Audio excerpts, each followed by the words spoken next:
There it is. In this evening's reading, I'll introduce Henri Cole, and then Melora Wolf will introduce Jamaica Kincaid.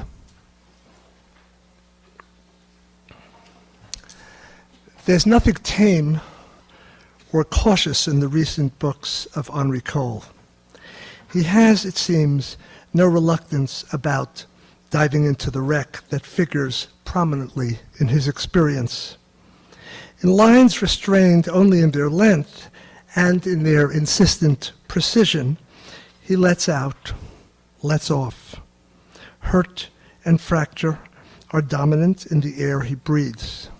Though he can be wry, amused at his own predilection for dredging up pain or distress, he becomes the relentless inquisitor of his own darkness.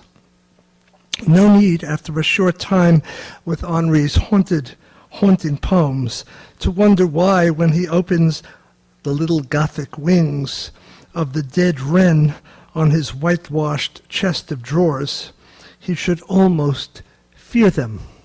Quote, "As if today were my funeral," unquote. Nothing especially morbid or unusually self-flagellating here. The poet is steadily given over, body and soul, to loss or devastation, not at all astonished to survey and to register their dominion. His eye knows what it has seen.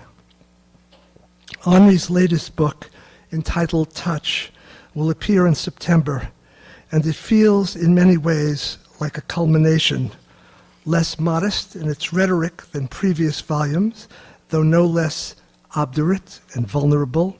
It is a book saturated in several varieties of loss and grief. Though the speaker in Henri's poems can imagine himself, quote, hunting the elusive laughing monster of contentment, unquote, his very way of associating contentment with the monstrous sharply conveys his more settled and habitual recourse to discontent. When elsewhere he reminds himself not to show how much you care, we note the accent of determined repudiation that courses through so much of this work, in which the speaker, who has known joy and pleasure and gratification, refuses to be defined by his capacity for such consolations. When he looks at a taxidermied fawn, he thinks, well, what a pretty body. And then I remember, you are dead, unquote. Exactly.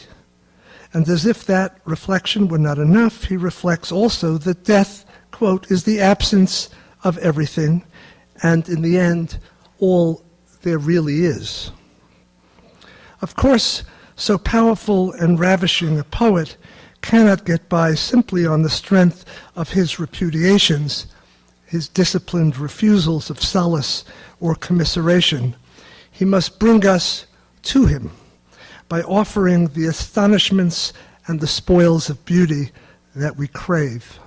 Such satisfactions are abundant in Henri's work.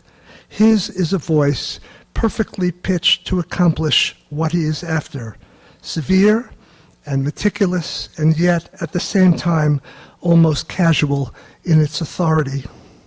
In Henri's poems, intensity of metaphor and imagery is balanced by a sublime, almost easy confidence in the adequacy of the poet's devices.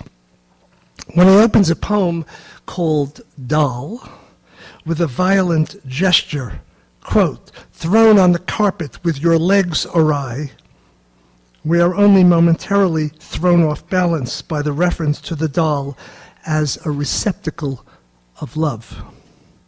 So perfectly matched is the doll to the desired sentiment informing the poem that it all seems as effortlessly right and exact and almost unpremeditated as a great poem can be.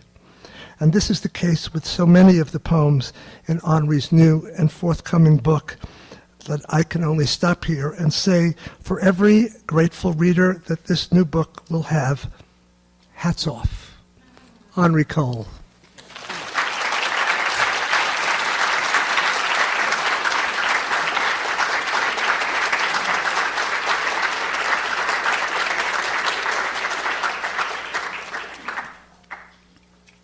Robert Boyers is an ideal reader. In a writer's life, there are only 3 or 4 ideal readers at one time. I think if you think of a life as a river, as I do, Robert is like a golden fish in that river, where most of us are bass and trout, I think. Jamaica Kincaid is in that river too, I think. To me, she's like a frolicking dolphin. All your books are so instinctive and natural. I want to thank Peg Boyers for scheduling us together. I've lost Peg. I don't know where she is. When I started off teaching 17 or 18 years ago, Jamaica and I were colleagues at Harvard. I've never forgotten the honor of reading in manuscript her memoir, My Brother, a long prose poem, really, about her youngest brother's AIDS-related death. In the book, Jamaica gathers up a supply of AZT, a drug then considered too expensive to be made available to Antigua, and she makes a rare trip home. I commend it to you. She's the real thing. So I thought I would begin by reading 3 or 4 poems from my last book, Blackbird and Wolf, and then read the rest of my time from Touch, which Bob kindly mentioned.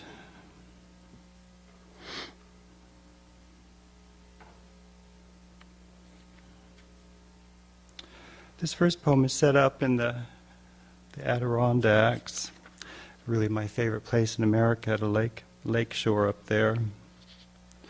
It's called Twilight. There's a black bear in the apple tree, and he won't come down. I can hear him panting like an athlete. I can smell the stink of his body. Come down, black bear. Can you hear me? The mind is the most interesting thing to me. Like the sudden death of the sun, it seems implausible that darkness will swallow it, or that anything is lost forever there.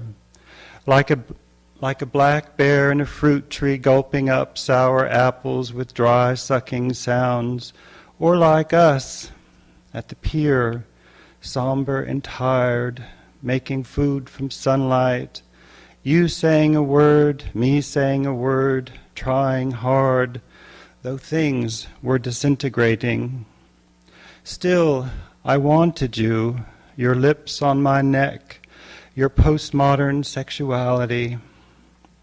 Forlorn and anonymous, I didn't want to be that. I could hear the great barking monsters of the lower waters calling me forward. You see, my mind takes me far, but my heart dreams of return. Black bear with pale pink tongue at the center of his face is turning his head like the face of Christ from life. Shaking the apple boughs, he is stronger than I am and seems so free of passion. No fear, no pain, no tenderness. I want to be that. Come down, black bear. I want to learn the faith of the indifferent.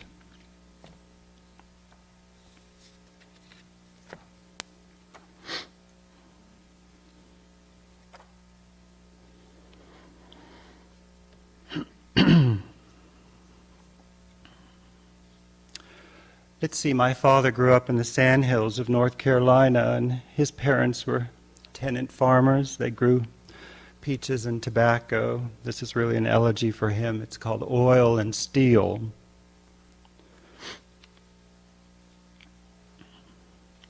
My father lived in a dirty dish mausoleum, watching a portable black and white television, reading the Encyclopedia Britannica, which he preferred to modern fiction. One by one his schnauzers died of liver disease, except the one that guarded his corpse, found holding a tumbler of Bushmills. Dead is dead, he would say, an anti-preacher. I took a plaid shirt from the bedroom closet and some motor oil, my inheritance. Once I saw him weep in a courtroom, neglected, needing nursing, this man who never showed me much affection, but gave me a knack for solitude, which has been mostly useful.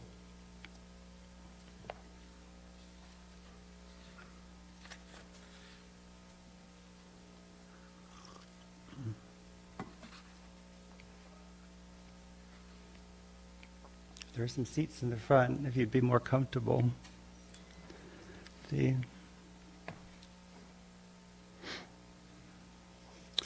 Let's see, this poem is called Gravity and Center. Let's see, the title and some language in the poem comes from some old physics books that belonged to my father. The title, Gravity and Center, was in fact a title of a graph in a physics book. Gravity and Center. I'm sorry I can't say I love you when you say you love me.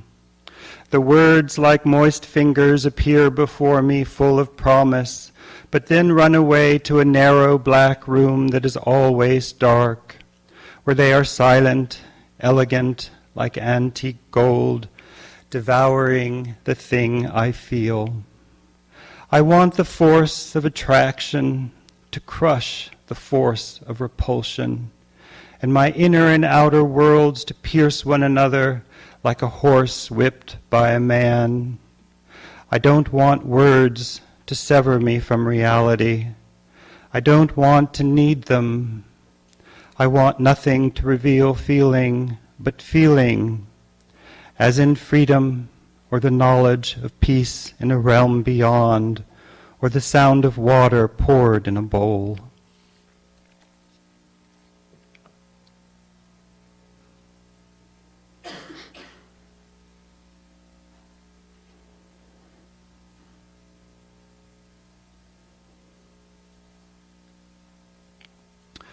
This poem is called Beach Walk. Let's see, it conflates two experiences on a beach and tries to extract some knowledge from them. Beach Walk. I found a baby shark on the beach. Seagulls had eaten his eyes. His throat was bleeding. Lying on shell and sand, he looked smaller than he was. The ocean had scraped his insides clean. When I poked his stomach, darkness rose up in him like black water. Later, I saw a boy, aroused and elated, beckoning from a dune. Like me, he was alone. Something tumbled between us, not quite emotion. I could see the pink interior flesh of his eyes. I got lost. Where am I? He asked, like a debt owed to death. I was pressing my face to its spear hafts. We fall, we fell, we are falling. Nothing mitigates it. The dark embryo bares its teeth, and we move on.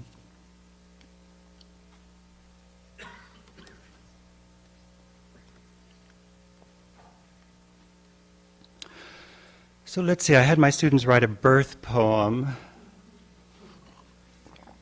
Each of my last 3 books, including Touch, sort of begins with a birth poem. So I thought I'd put my money where my mouth is and read this.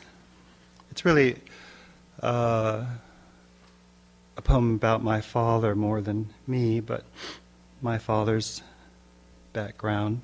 It's called Asleep in Jesus at Rest, which is a gravestone epitaph. Their names were Victoria, Ebenezer, Noah, Fanny, Travis, Alex, Pleasant, William Christmas, and Jane. Like father, they labored in exchange for small wooden houses. Breaking even was a feat. Things were settled when the crops were in. They were my ancestors and lived along the PD River, under Tupelo, oak, and gum, where wolves made dens. You could smell dem wolves. According to the census, they were mulatto, Spanish mulatto, small mule. Women died of uremic poisoning. Children were stillborn. Those that lived were sprinkled on their foreheads and went to Sunday school taught by Mrs. Lillian Ingram in Wolf Pit Township, North Carolina. One of them wrote a poem. There in the boughs in a tiny nest are 3 baby birds with mouths open wide. When I was born, I weighed 9 pounds of flesh. Mother's hair fell down the back of her long neck. Tears ran out of her eyes like animals. Fragrant convolutions from her insides filled the room with the strife of love. Daddy was on a tour of duty. Remember, you got a father, he used to say. You weren't born by yourself.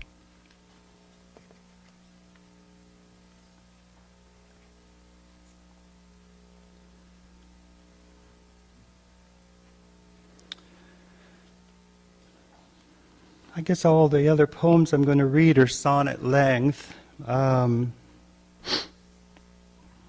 They're kind of non-sonnet sonnets, you might say.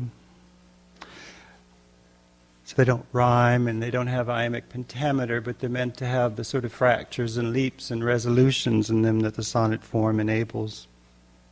This one is called Solitude, the Tower. It sort of begins in Japan, where I was born. Long ago, I lived at the foot of the mountains where my parents lived when they were young. Nearby, there was a daffodil farm, which I bicycled past each day on my way to the supermarket. Occasionally there were earthquakes, but no one noticed. At my desk, words and phrases grew only slowly, like the embedded or basal portion of a hair, tooth, nail, or nerve.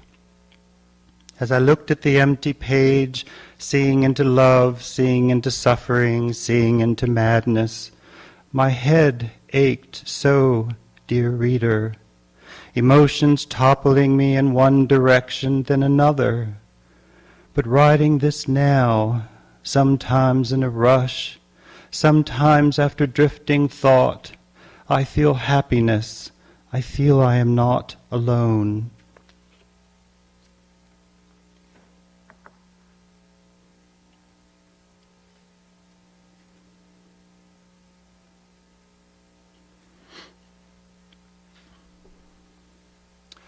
These next 2 poems I'll read are mother poems. It's another assignment I often give my students. My mother was a French woman who came to this country when she was 18 and spent her whole life trying to be an American, but really became a French woman at the end of her life. Her last words were, "Je me suis prête à m'allonger," which is, I'm ready to stretch out. She was moving from the wheelchair to the bed. Mechanical soft. Walking yesterday in the cold, bright air. Mechanical soft is what they call the hospice food, when it's all It doesn't have to be cut. Walking yesterday in the cold, bright air, I encountered 15 horses marching in a phalanx down the avenue. Long before they were visible, I heard their shoes striking the pavement, as language is sometimes audible before sense arrives. I loved how the wind played with their long brushed tails, though in a faraway place I was not a stranger. Mother is dying, you see, in proximity to this death makes me nostalgic for the French language. I am not a typical son, I suppose, valuing happiness, even while spooning mechanically soft pears like light vanishing into the body whose tissue once dissolved to create breast milk for me.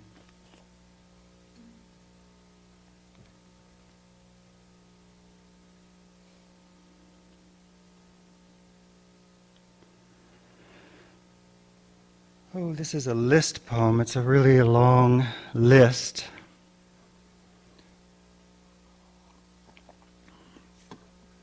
When my French translator was working on it, she said it was the worst poem in the book, so I don't know. I think I'll read it anyway.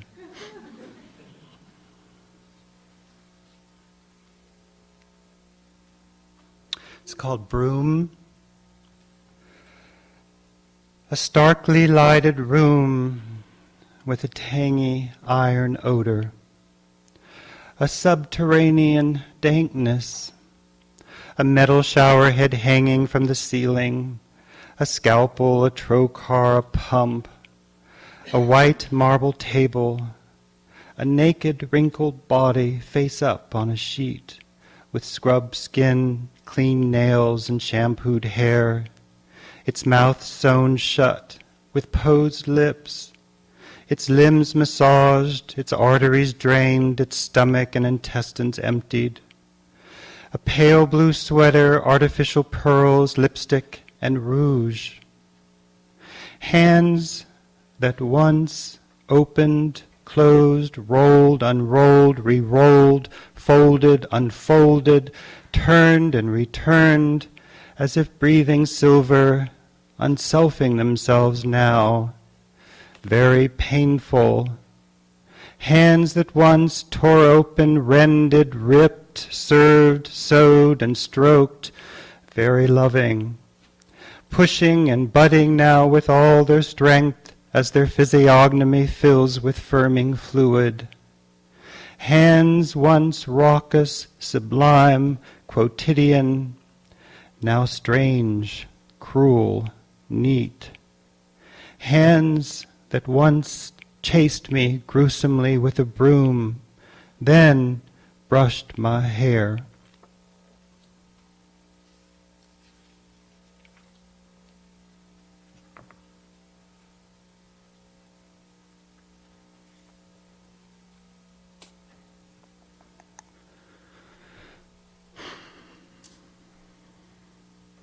Things kind of spiral off and out of control into bleakness and despair from here. I apologize.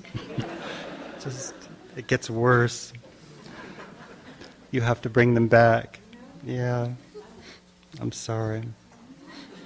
We've had a lot of, satire and humor in the last couple of weeks, so I'm pushing the reset button. Let's see, this poem is called Hens. I wrote this after taking care of a flock of hens one summer.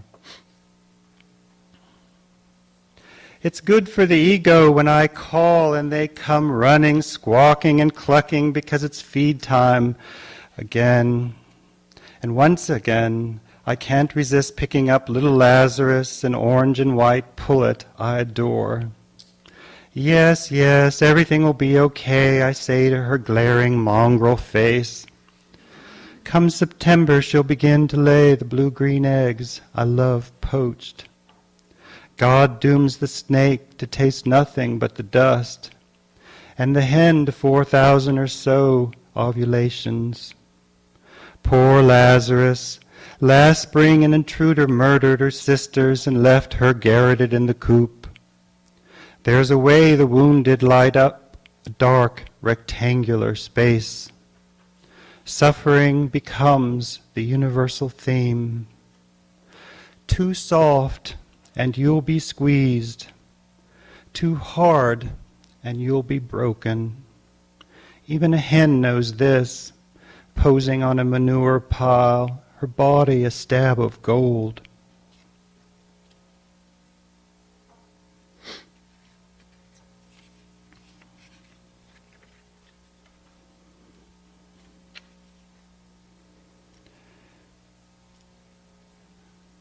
This poem is called Pig.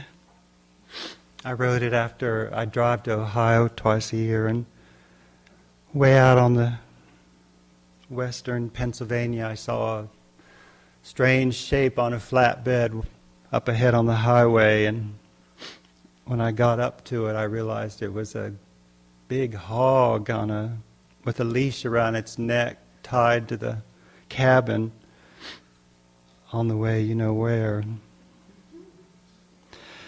Pig. Poor patient pig. Trying to keep his balance, that's all. Upright on a flatbed ahead of me, somewhere between Pennsylvania and Ohio. Enjoying the wind maybe against the tufts of hair on the tops of his ears, like a stoic at the foot of the gallows. Or with my eyes heavy and glazed from caffeine and driving, like a soul disembarking, its flesh probably bacon now, tipping into split pea soup. Or, more painful to me, like a man in his middle years, struggling to remain vital and honest, while we are all just floating around, accidental-like on a breeze. What funny thoughts slide into the head, alone on the interstate, with no place to be.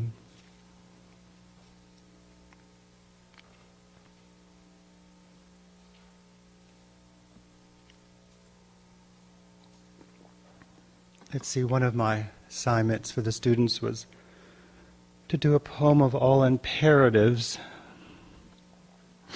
which this is. It's called One Animal.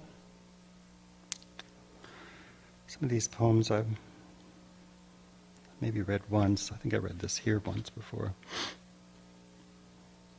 One animal. Do not show how jealous you are. Do not show how much you care. Do not think the bunch of flowers in his hand connects the hand to you. Do not close your eyes and kiss the funny lips. Do not twist your torso, touching yourself like a monkey. Do not put your mouth on the filthy place that changes everything. Do not utter the monosyllable twice that is the signature of dogdom. Do not afterward appear mangy with old breath, scrutinizing every hole. And do not think touching his hair, licking, sucking, and being sucked in the same instant, no longer lonely, that you are two animals perfect as one.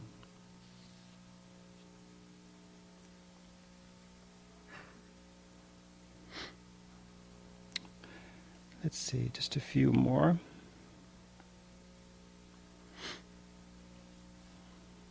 This is, Bob mentioned, it's called Laughing Monster. Actually, the title I stole from a Louise Bourgeois print. Some people take and some people get took, my father used to say, and I just ignored him. After all, he'd wake up and take a swig with his juice. Years later, I watch you emerge from the bathroom, having breathed your fix, and wonder what it feels like, the mild euphoria, the expression of power on your face, the burst of relaxation, a little mirror to mull over the question, who am I and why? Lunging forward to assume the position so imprecise to our natures, hunting the elusive, laughing monster of contentment, my lips numb from yours. It numbs you if it's real. It numbs your throat and nose, and it numbs you inside if you put it in there. Slovenly, degraded, vain.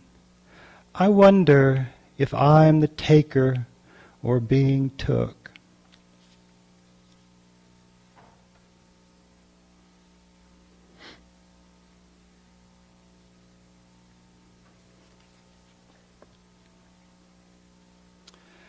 This poem is called Away. There's a little uplift here at the end. If I close my eyes, I see you again in front of me, the light attracting light to itself. Excuse me. If I close my eyes, I see you again in front of me, like light attracting light to itself. I'm standing in the lake, forming a whirlpool with my arms, letting the force of atonement pull me into its center, until I cannot any longer hang on to my observations or any sense of myself, like dust and hydrogen clouds getting all excited while creating new stars to light the backyard. How poignantly emptiness cries out to be filled. But writing this now, my hand is warm. The character I call myself isn't lustful, heavy, melancholic.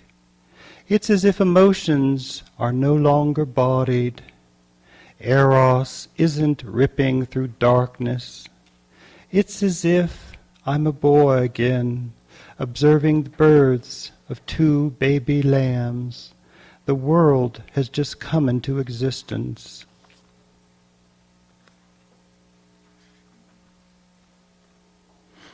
And I think I'll end with this poem called Swimming Hole, Buck Creek, Springfield, Ohio. I read this poem at the commencement exercises at Harvard this last spring. I read it because it refers to blossoming buds, which I was thinking the graduates were.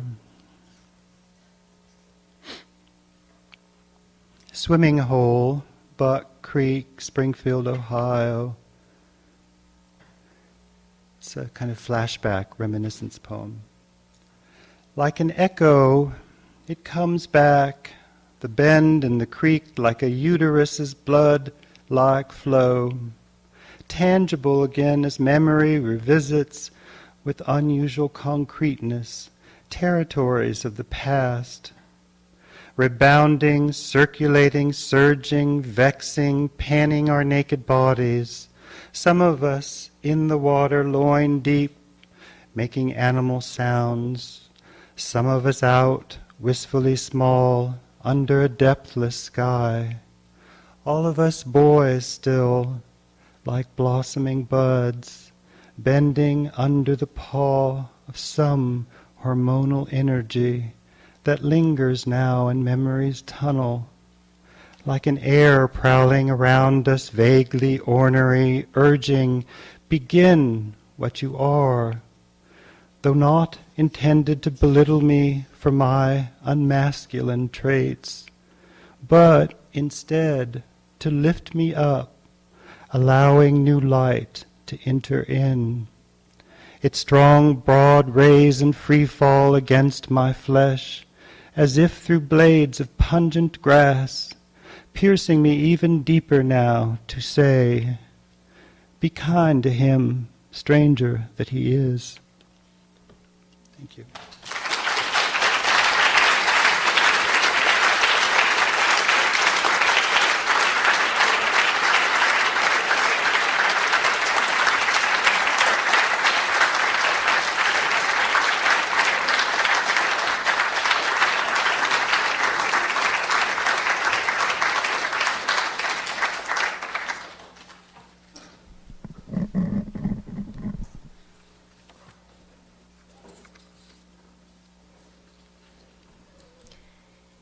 In her recent travel memoir, Among Flowers, A Walk in the Himalaya, Jamaica Kincaid recounts her trek with friends searching for seeds to bring home from Nepal to her Vermont garden.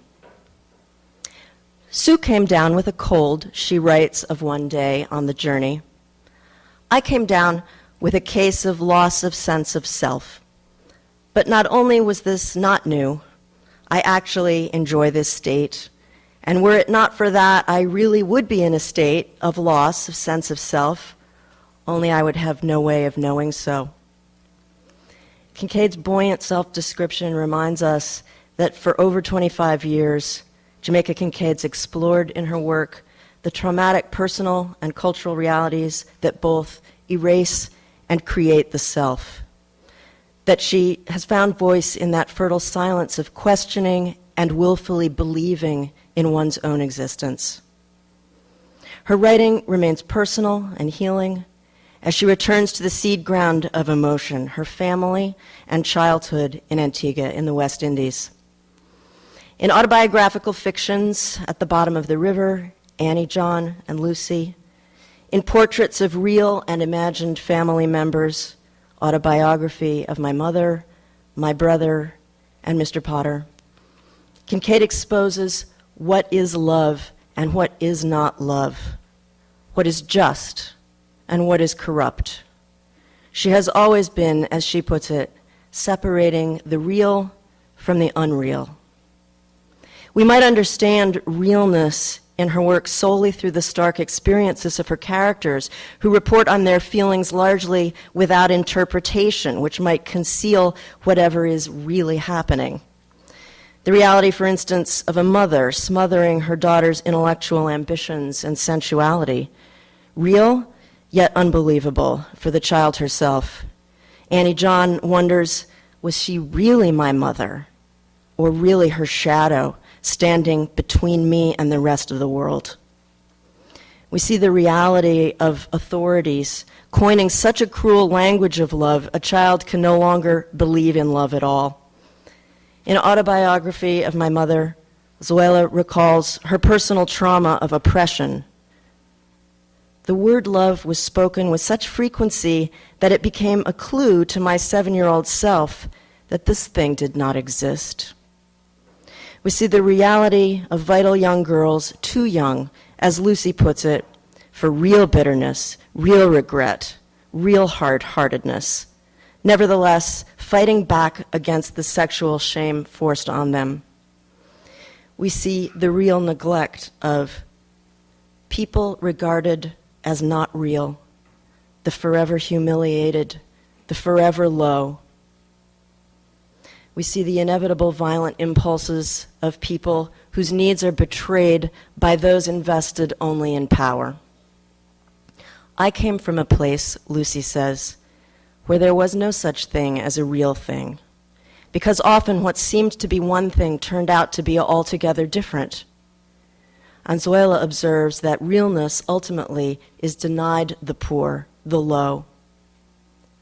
For everything about us is held in doubt, and we, the defeated, define all that is unreal. Kincaid further complicates these painful definitions, often knowing herself both lost yet fully present within the realities of illness, decay, death, grief, broken relationship, realities that defy understanding, that feel, in fact, like a waking dream, of substantial and ephemeral gestures, confessions and concealments, embodied and disembodied voices. Like individual will, dreams are a personal dominion. They may even contain the essential self, which always knows what really happened, and searches deeply for meanings that may never be found. The waking dream, like any dream, reveals and withholds its meaning at once. It may be these mysteries of life and of the self that keep the writer Jamaica Kincaid moving, traveling, growing her garden, reading, writing her books and sentences that evoke past, present, and future in prisms of recollection, yearning, and foresight. And always, her narratives of internal and external landscapes are rich with inscrutable nature. The plants, flowers, herbs, passion fruits that uncannily express human experience. Flowers bloom or die. Wildness flourishes or withers. Sometimes buds and tangled roots are tended. What is my nature? Kincaid asked in her first book, and the answer may seem to us to be a garden, a space, Kincaid reminds us in Among Flowers, that is always both unreal and real, a place of myth and solid earth. A garden, she writes, banishes the idea of order and hard work and disappointments and sadness, even as the garden is sometimes made up of nothing but all that. Jamaica Kincaid.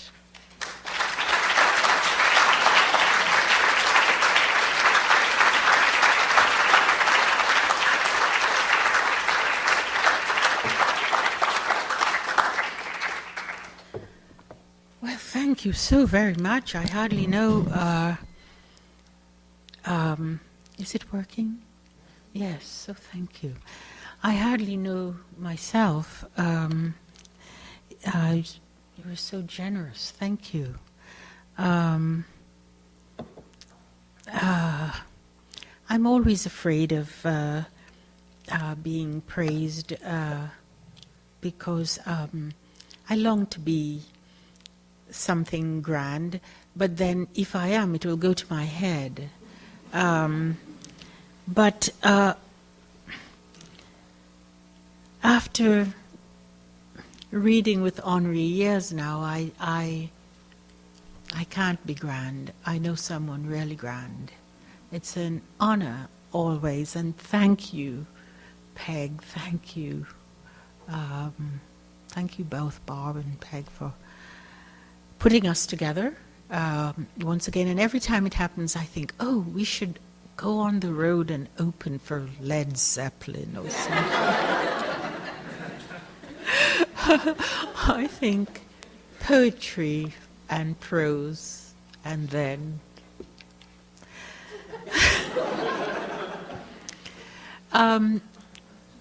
this afternoon we had the most wonderful experience. I had a wonderful experience with some students asking me questions, and I must say they were memorable, especially the question of, is there anything I have done that I did not regret? And I foolishly tried to answer it, because if you see what I mean, is there something you have done that you do not regret? But you usually do not reflect on something you have done to decide to regret it. When you decide to put regret in the consideration, you are likely to regret. When regret comes in, you already regret. So that was an interesting question that I shall think about a lot. So now it casts everything I think about into regret. It's just to say thank you to the group of students who were here. It was one of the most inspiring things, really. I'm going to read to you from a book that I hope I will finish shortly, and I will not regret it. I've read from it before, but I will from this very same podium. But I won't read you the same thing. I shall read you a new chapter in it, and I will once again tell. Well, almost none of you have heard this before, but Henri and Mr. and Mrs. Boyer, Professor and Professor Boyer, have heard this explanation. But just to give you some clue, so when I'm reading from this chapter, you're not at sea. You will be at sea anyway. You'll be at a loss to what I'm saying, because that just is characteristic of my writing sometimes.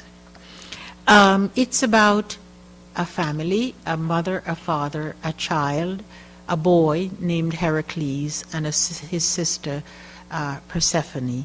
And he's always called the young Heracles, and she's always called the beautiful Persephone.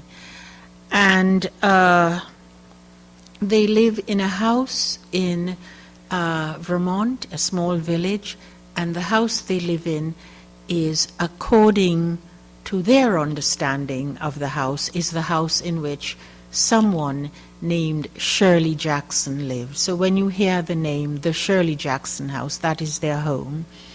The mother is, among other things, a writer, and she's a gardener.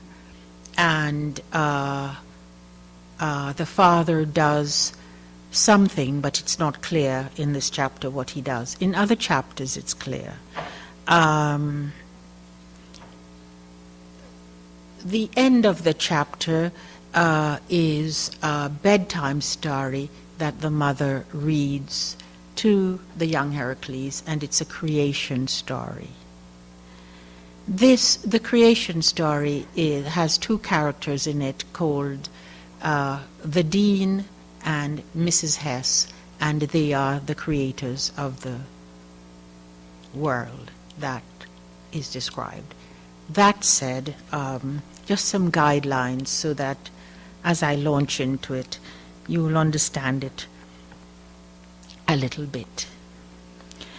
That afternoon, at exactly 3:45, the young Heracles got off the school bus and found that his mother, the dear Mrs. Sweet, that is the name of the family, Mr. and Mrs. Sweet, the dear Mrs. Sweet was not waiting to pick him up.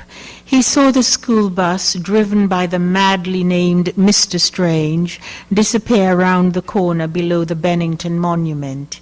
He saw his companions, some wayward boys who lived in a village that was surrounded by evergreens of every kind, except for broadleaf, and the evergreens were all sick with a blight of rust. And these boys were very bad, for sometimes they pummeled almost to death the young Heracles, and the force required to restrain himself from gathering them up all together in his large brown hands and making them as lifeless as his old socks was greater than the force he had used to smite the entire city of Thebes, as it appeared in his handheld Nintendo game. Those boys, in any case, had names of no distinguished origin, their names being Jamie, Kaylin, Rainier, and such. But the bus stop was empty of Mrs. Sweet, and the young Heracles was beside himself with anxiety and sorrow, for he loved his mother so, and only so. And a dark cloud full of a toxic fire emerged from his forehead, and he directed it toward the top of the Bennington Monument, and caused it to fall to the ground, just missing a bus full of citizens from Germany who were taking a tour of New England in the spring. So beside himself was Heracles with anger and grief over Mrs. Sweet not being there to greet him when the school bus arrived, that he sank to the ground, drew his feet up into his chest, his chin rested on his knees, so that he looked like an illustration of a fully developed child, intact in his mother's womb, an illustration commonly found on the walls of a doctor's office. "Oh, come on!" And that was the voice of the beautiful Persephone, his sister, and that is as it should be, for it was spring, and she was released from living in the depths of the pocket of Mr. Sweet's old Brooks Brothers tweed jacket. Not knowing what else to do, she lifted him up with much ease, as if he were an ear of corn or a pint of strawberries or a plate of peas, or as if she were removing the hamster that died overnight from its cage, and she placed him in the right-hand pocket of her jacket, which was made from polyethylene terephthalate, and the pocket itself was lined with rayon. "Now, now," she said, as she stroked the curve of his back with her thumb, her forefingers shielding his head, which rested against his knees. "It is very bad that she's not here to meet us once again when we get off the bus from school. Where the hell could she be? What the hell could she be doing? Oh, she just sits in that room writing about her goddamn mother, as if people had never had a mother that wanted to kill them before they were born in the history of the world. And the stupid father named Mr. Potter, who couldn't even read, and the fucking stupid little island in which she was born, full of stupid people who history would be happy to forget, but she has to keep reminding everybody, and no one cares, and she can't stand it. And where is she? She's in that little room off the kitchen, and from that room she can see the kitchen, and she's making us whatever we all want to eat, and none of us wants the same thing. And how she manages to keep writing that shit. Make her stop before I kill her. And it was so much better when she would only knit us stockings that were too big before they were washed, and then were too small after they were washed. And they just gathered dust in the wash basket because she couldn't bear to throw them out after all the time she had spent knitting them. And the hats never kept you warm. They fell into our eyes when we were skiing, and I almost killed myself coming down that Black Diamond wearing the stupid hat she'd stayed up making for me as a present. And it is the stupid writing that's keeping her from being on time to meet the school bus, which was driven by Mr. Strange. Ralph is his name too, and that is not a name with a distinguished lineage. And a man, just a man who would be locked up in a jail cell that is underground, could come and pick us up and take us to his house and murder us and violate us sexually, and we would never be seen again or heard of again, not even to be mentioned on the nightly news, vanish from the face of the earth like a species from a geological era that isn't even yet detected. What is she doing? What is she doing? What the hell is she doing? She's sitting there in that room at the big desk that Donald made for her, and she's thinking of a sentence and the way to end it. My mother would kill me if she got the chance. I would kill my mother if I had the courage. And as if such a thing was possible, she lives in that world of the room with the desk and the kitchen just beyond, and she leaves us here all alone for a man to murder us, for tourists from Germany to stare at us, for all the children and their mothers to see that she doesn't love us. She only loves that world that she carries around in her head, a torrent of lies, all in her head. We are nothing to her, nothing, only those words in her head. And now look, the night is coming. The ink-black night is going to swallow us up, and we will never be found, for we will be lost in the night. Where is she? Where is she? Then, oh just then, Mrs. Sweet appeared in the old car, the old grey Cuniclos, the old car Mrs. Sweet fondly called Mr. McGregor, for she so loved to personalize everything, as if everything in the whole world was made solely for her. And when she saw her two children, she blew up like a souffle, and actually right in her mind, right then was the menu for dinner. Crabs souffle, a green leaf salad with French vinaigrette, ice cream if the children wanted it from the store, not ice cream she had made herself. That she only did in the summer. She was very proud of them, and why? She couldn't say, not now, not then. But the children were glad to see her, or so she thought, then. His sister had released the young Heracles from her pocket the minute she caught sight of the old grey Cuniclos as it crested the hill just in front of the Gatlin house. The young Heracles had unfolded himself from that eternal position, and now he looked fresh, like a flower just opening, or like a flower just opening as seen in a time-lapsed film. Mrs. Sweet gathered up her dead children in her arms, and she drew them close to her, with eyes closed, as if they were a fragrant bouquet of Lilium nepalens, just then picked. But really, though, she hustled them into the back of the old car, and there was mold growing on the floor. The roof of the car had a leak in it. The door on the driver's side did not close properly, letting in rain or snow, as the case may be. In third gear, she turned onto Silk Road, crossed the Walloomsac River at the covered bridge, swiftly rounding the curves on the Madison Road, making a left on Harlan, and then home to the house in which Shirley Jackson had once lived. But that journey home, then, what of it? What of it now? For a forest stands between the covered bridge and Shirley Jackson's house, and just as they approached it, Persephone wet her lips, and just as they crossed its boundary, she then burst into song. Not a song with everyday notes, not a song heard on the radio, and then again it was not even a real song. It was a series of pitch sounds, each of them different, and they came in rows of 12, or maybe 13 or 14, but 12 seemed more plausible. Or so Mrs. Sweet thought, but she only thought this. She didn't know with certainty then or now, as she writes this.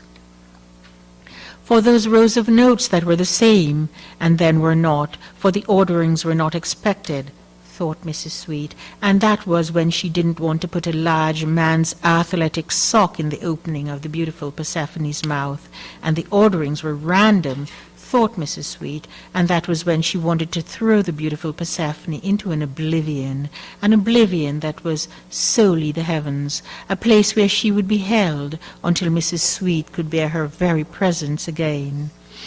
And the beautiful Persephone sang as if she were backed by an entire orchestra, a lavish one, as if she were in a great hall, and an audience with no defining physical characteristics, no broad noses, no fine and yellow hair, an indifferent complexion, removed from historical events, were listening to her. But to the ears of the other occupants of the old Kuniklaus, a car that was made in Germany but bore a Greek name, how annoying to hear the contents of the Delia catalogue in that way. How annoying to hear the contents of the Wet Seal catalogue in that way. How annoying to hear the contents of the beautiful Persephone's desires in that way.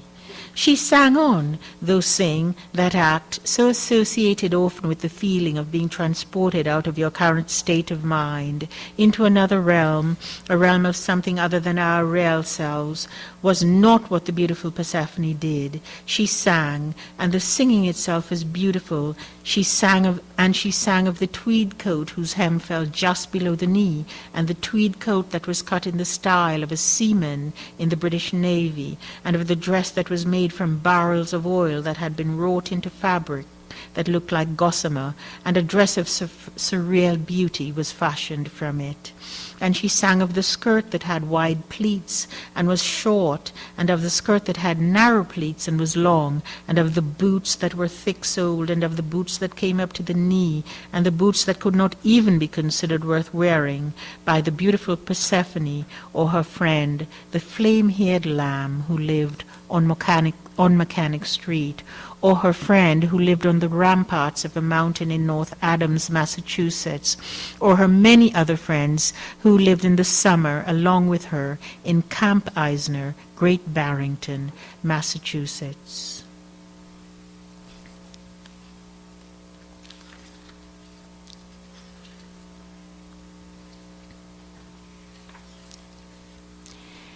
Seeing them now, that small child that she was, vulnerable like the young bean vines that she could remember to water, that she should remember to water, for she was starting her own vegetables from seeds this year, and if they were not taken care of, if they were not looked after, they would shrivel and die.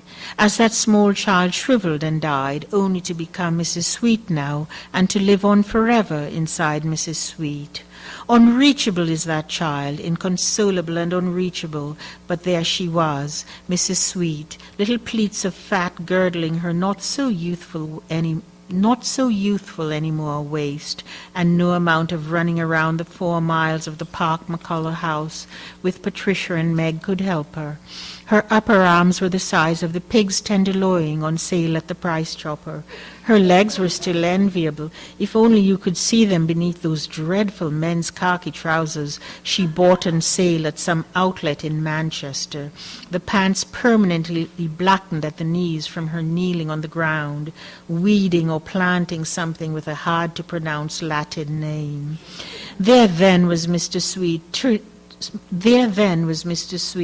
intruding into Mrs. Sweet's Sweet's line of accounting for her own being, there in her mind's eye, and she crossed the threshold into the mudroom of the Shirley Jackson house, opening the door to the kitchen, walking across the pine wooden floors, standing in front of the stove, washing some dishes at the sink, preparing the ingredients for a crab souffle, and the voice of the beautiful Persephone cascading down the stairs, for she was in her own bedroom, and it was in that very tone that she had sung on the way home. She sang, "Why are we having French food? Is this a French restaurant? This is not a French restaurant. I want to go to McDonald's."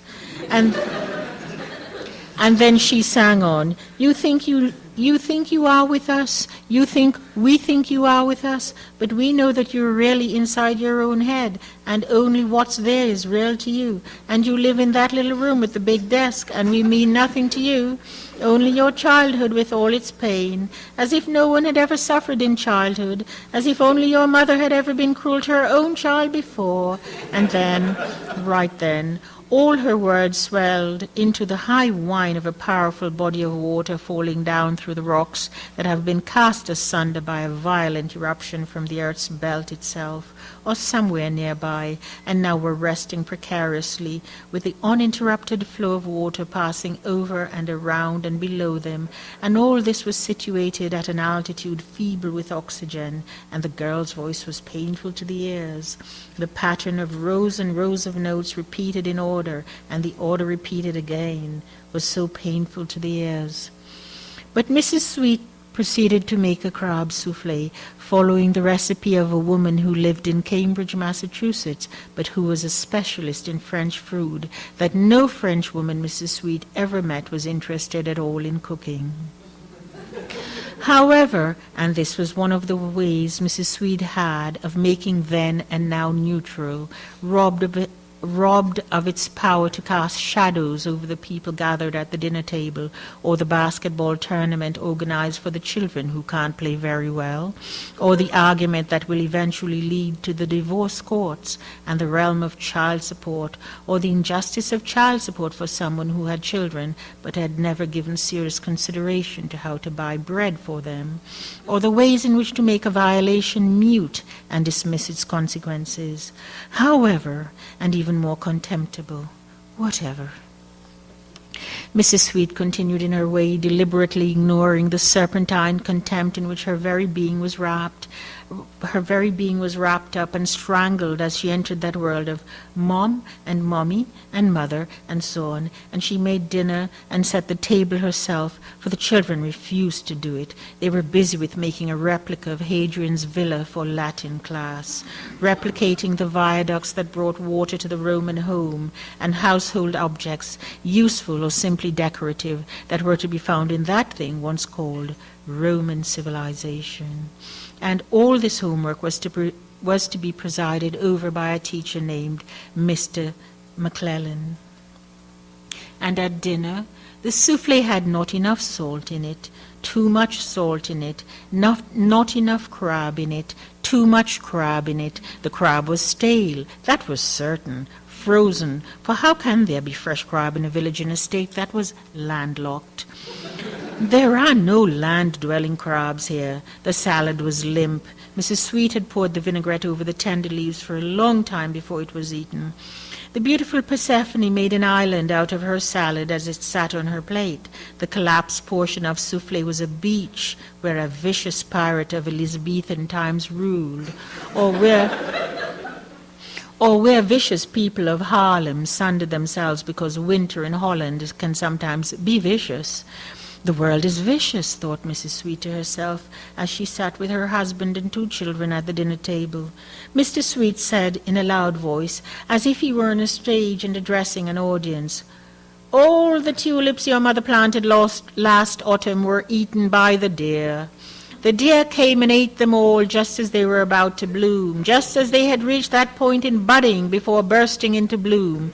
The deer came and ate them, each but a delicious juicy morsel of something that was perhaps holy, perhaps not, but they ate them, chowed down on them, devoured them, leaving your poor mother nothing but tall stalks of green. where there should have been, glistening with dew, Queen of the Night, Queen of Holland, Black Parrot, the little Clusiana Cynthia, Lady Jane, the Humulus alba Corulia, Turkistanica, Colpaquanciana, Linifolia, Kaufmanniana hybrids and Grigii, where there should have been single early blooms of Purple Prince, White Marvel, and Christmas Orange, where there should have been double early blooms of Mondial, Moncella, and Monte Carlo, where there should have been lily-flowering blooms of Mariette, Marilyn, and Mona Lisa, where there should have been Mrs. Sheepers, especially Mrs. Sheepers, for that is Mrs. Sweet's favorite of all tulips, where there should have been all these treasures that she had looked forward to all winter, sitting in the bathtub and drinking ginger ale and eating oranges way into the middle of the night, dreaming of tulips and dreaming of ways to be alive which only enrage me, Mr. Sweet, and she does it solely to enrage me, for I, Mr. Sweet, want her dead. Beautiful Persephone and I want her dead. Beautiful Persephone and I would ask young Heracles to kill her, but he loves her so much. But now this moment, this now, what happiness, for the dear ate her tulips, just as they were all about to open in a glorious bloom. And the two children burst into applause and clapped their hands and held their glasses of milk in the air, even spilling some of the liquid onto their plates with the food that now looked like something to be described by people interested in the obscure and unusual. And then they burst into a chorus of, "Who got your turban, dear, got your turban? Who ate your turban, dear, ate your turban? Who got your turban, dear, got your turban?" Call and response, response and call, and it all reached a crescendo that broke to the ground, 12 discordant notes, none of them meant to be together. "Mommy, mommy, mommy, mom." Mrs. Sweet's children sat across from her. Their breath was her breath, and it smelt of all the sweet things she had given them, and their names were Persephone and Heracles, not Rover and Lion, and in any case they had never heard of, and so could not have eaten the eggs of ducks. Shall I read you the creation tale?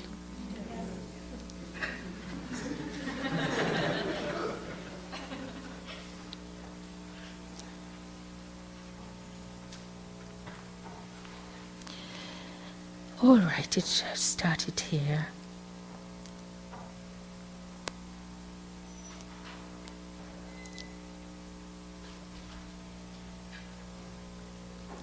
But just before he could let go of her, just before he drifted off to sleep, a state of being he fought mightily against, for Heracles sought to dominate, not to be dominated, he said to his mother, "Mom, Mom, oh Mom, tell me again of the Dean and Mrs. Hess." And he was referring to those tales of two deep sea-dwelling creatures, a man and a woman, who were married to each other, and who did this without having gills and without having lungs. The Dean had grown up in a place called Oxnard, California, where for 2 or 3 or 4 generations his family made hats for all kinds of people, and the people wore the hats to every kind of event, to church, to work in mines, where they extracted from the seams of the earth all sorts of things that are featured prominently on the periodic table, to drink beer in a bar, to marry each other, to attend a funeral, a baptism, a bat mitzvah, a bar mitzvah, to sit shiva, to assassinate someone, to pay a visit to someone recovering from a serious illness in the hospital, to go to the bank to repay a loan in installments, to elaborate ceremonies of customs that originated not in really understood parts of the known world, Africa, just for example. But the hats that were made by the Dean's family were now integral to these customs, and the people who wore the hats had no interest in the people who made them at all. Mrs. Hess had grown up in a place called Massachusetts, and for generations her family made furniture from the trunks of maple trees and oak trees and ash trees and butternut trees and pine trees of various species, and all kinds of people ate their dinners and had conversations and rendered judgments of a legal kind or of an everyday conversational kind, and had sex standing on their heads while sitting on them, and doing all sorts of other things imaginable. That was the world of Mrs. Hess. Without explanation or substantiation, these two married to each other they were, now congregated within the pages of a book, and their ups and downs all taking place deep in the watery bowels of the earth, and even deeper than that, in places where the earth's substance was not water at all, but only something like it, liquid. And when Mrs. Sweet read about them to the young Heracles, he would say, "What does that mean? Not water, but only something like it. Come on, Mom. Is it water or is it not water?" And Mrs. Sweet would proceed as if she had not been interrupted, and the young Heracles would recede as if he had not interrupted. But in any case, the adventures of the Dean and Mrs. Hess, these two people who without precedent inhabited and were familiar with the watery depths of the earth, as if it were a surface, and they knew depths beyond this depth, this so thrilled the young Heracles. The Dean and Mrs. Hess possessed neither lungs nor gills, for they did not live beneath water or on dry land, for they were not yet of this earth, but they did see the earth grow dense and larger still. They did see an inner core become covered with an outer core, and then that become covered over by a mantle. "Well, look at that," said Mrs. Hess to the Dean, just as inner core disappeared beneath outer core, and then outer core disappeared beneath mantle. At that, the Dean adjusted his glasses. "This is exhausting," he said, and Mrs. Hess said, "You think so? Just wait till we have children." The Dean wanted to say, "What's that?" but he knew Mrs. Hess hated just then any unusual amount of irony, and she might interpret his attempt at humor as inappropriate. He said nothing. He looked at his wife, her hair a beautiful rust, her eyes the color of a fire as it is reflected in the glass eyes of the two cats that decorated the end irons in the hearth of a fireplace in New England in mid-November. He looked at his wife as she spun around and around, first in one direction, then in another, in an effort to make herself at one with the earth's own turning. She failed and sank to her own center, and the Dean said, "What's that?" And after that, for a while, he was molten and silent, and then he boiled up, not in resentment and anger, but in laughter and much clapping with approval at his own happiness.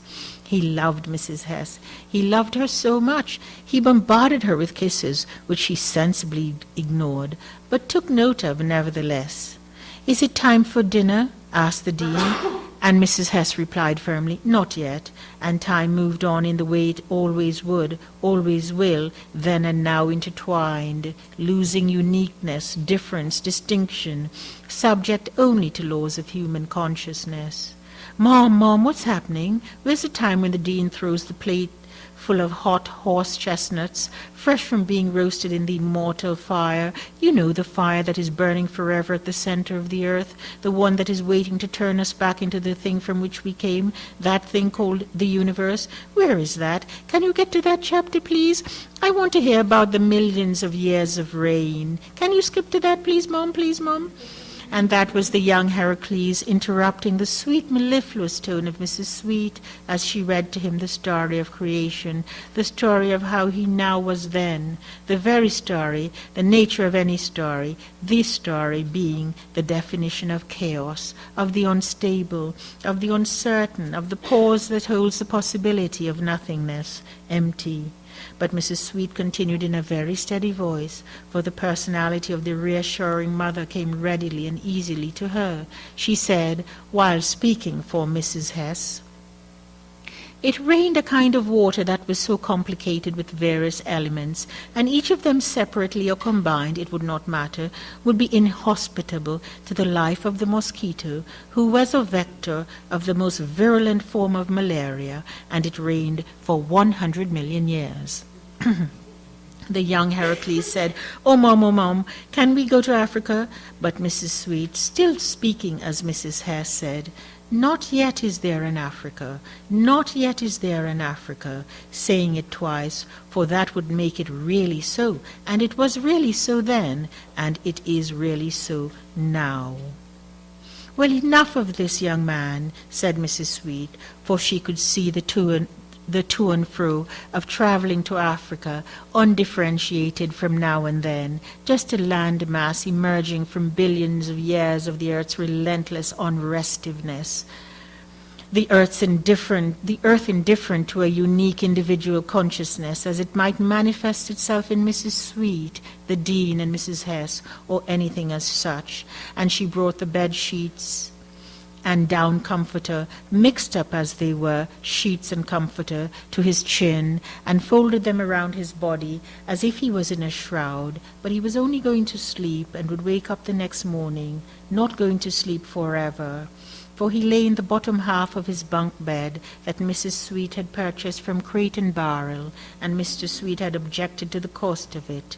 The top half was left for his friends, Matt and Gregory and Kaylin and Rainier, and such were their names, and they were not afraid to fall out of a bed so high up from the floor, or so they said, and the young Heracles did not believe them.